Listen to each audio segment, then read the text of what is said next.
नमस्कार प्रिय विद्यार्थियों, आपका स्वागत है। आज हम आधुनिक काल के जो गद्य विधा है, उस गद्य विधा की एक प्रमुख विधा निबंध की चर्चा करेंगे।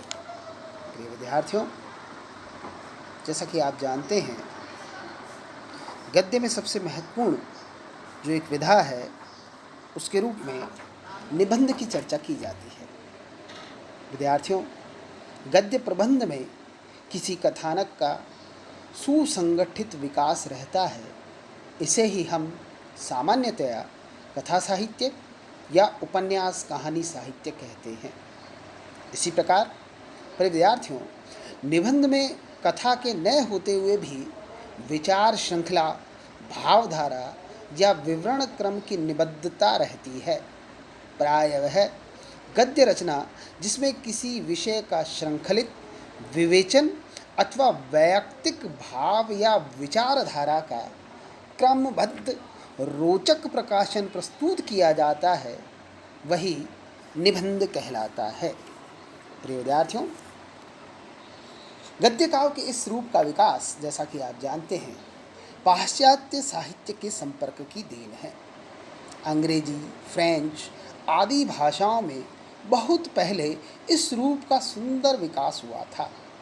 निबंध के संबंध में मॉर्टेन, बेकेन, जॉनसन, एडिसन, प्रिस्टले आदि के विभिन्न मत हैं, जिनमें वैयक्तिक विचारों का प्रकाशन हुआ है।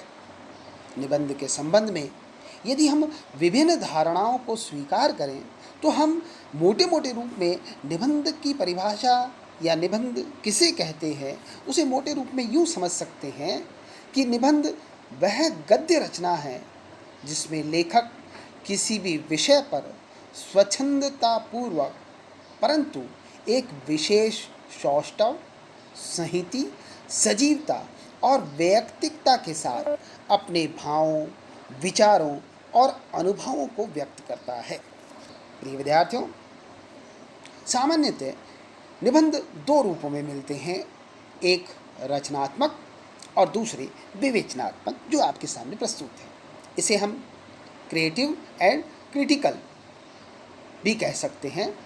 इसे अंग्रेजी में ही, जैसा मैंने कहा कि पाश्चात्य विद्वानों के संपर्क में आने के बाद ही वहाँ जो ऐसे लिखे जाते थे, निबंध लिखे जाते थे, उन्हीं का अनुकरण हमारे हिंदी साहित्य में भी किया गया। विद्यार्थियों, गद्य काव्य के भीतर रचनात्मक निबंधों को हम लेंगे, दूसरे प्रकार के निबंध शास्त्र के भीतर आते हैं। तो एक तो हुए गद्य काव्य के भीतर जितने भी हैं वो रचनात्मक निबंध हैं, और दूसरे जो हैं विवेचनात्मक, उसे हम निबंध शास्त्र के अंतर्गत रख सकते हैं। अब जो निबंधों के भेद आधार पर किए गए, उनकी हम यहाँ पर चर्चा करें, आपके सामने प्रस्तुत हैं। 4 भेद प्रमुख रूप से किए जाते हैं: वर्णनात्मक, कथात्मक या विवरणात्मक, भावात्मक और विचारात्मक। इस प्रकार प्रिय विद्यार्थियों, निबंधों के ये 4 भेद हैं जिनकी चर्चा हम आज करेंगे। प्रिय विद्यार्थियों, इनमें से जो प्रथम 2 हैं वो कल्पना प्रधान है, तीसरा भाव प्रधान है और चौथा विचार प्रधान है। अर्थात वर्णनात्मक और विवरणात्मक ये कल्पना प्रधान है, और तीसरा जो है भावात्मक वह भाव प्रधान है, जैसा कि आप देख ही रहे हैं, और चौथा विचारात्मक मतलब विचार प्रधान होते हैं। प्रिय विद्यार्थियों, वर्णनात्मक निबंधों में किसी घटना या पदार्थ का वर्णन रहता है। इसी का एक रूप रिपोर्टाज भी है, जिसकी चर्चा भी हिंदी गद्य साहित्य में की जाती है। इसी प्रकार कथात्मक निबंध में कथा के सहारे या कालक्रम के अनुसार चित्रण गतिशील रहता है। वर्णन का संबंध देश से है और विवरण का संबंध काल से है। विद्यार्थियों, अतः विवरणात्मक निबंधों में वर्ण्य विषय स्थिर रूप में नहीं वरन गतिशील रूप में रहता है। यह प्रगति समय और स्थान दोनों में हो सकती है। समय की प्रगति कालक्रम में और स्थान की प्रगति यात्रा आदि के रूप में देखी जाती है। मेरे विद्यार्थियों, अब हम भावात्मक निबंध की बात करें तो भावात्मक निबंधों का प्रधान उद्देश्य भावोद्रेक या रस संचार है। निबंध का यह सबसे प्रभावशाली रूप है। प्रेम, करुणा, हास्य, वीरता आदि के भावों का चित्रण करने वाले निबंध बड़े ही प्रभावपूर्ण होते हैं।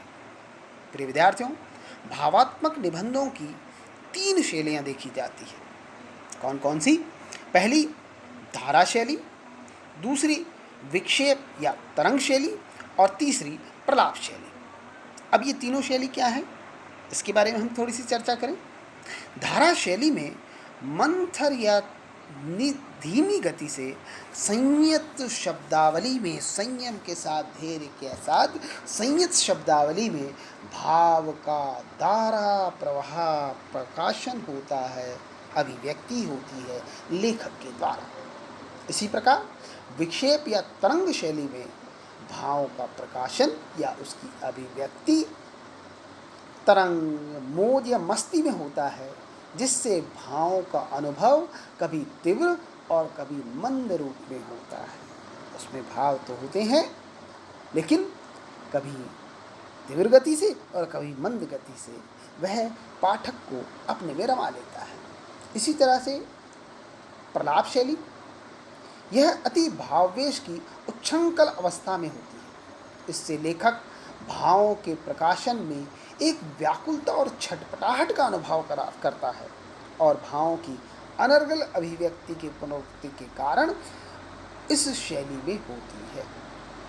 विद्यार्थियों, विचारात्मक प्रबंध में किसी विषय पर रोचक ढंग से विचारों को प्रकट किया जाता है और यही निबंध की विशेषता भी होती है। इस प्रकार प्रिय विद्यार्थियों, जब हम निबंधों के विभिन्न प्रकारों की बात करें तो लगभग इन सभी भेदों में समस्त निबंधों को समास, व्यास, उत्कलिका, चूर्णक तथा सरल अलंकृत शैलियों में लिखा जा सकता है, परंतु सर्वत्र निबंध में लेखक का व्यक्तित्व और निजीपन झांकता हुआ होना चाहिए। ये इसकी प्रमुख शर्त है।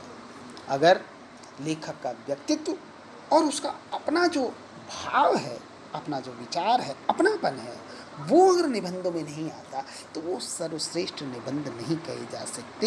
ये जो मैंने अंतिम बात कही कि सर्वत्र निबंध में लेखक का व्यक्तित्व और निजीपन अभिव्यक्त होना चाहिए, अगर ये चीज़ उसमें नहीं है तो वह साहित्यिक निबंधों के अंतर्गत नहीं आते।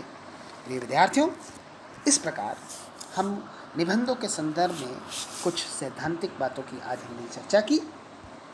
मैं समझता हूँ आपके लिए बड़ा ही उपयोगी होगा। आज के लिए इतना ही। धन्यवाद।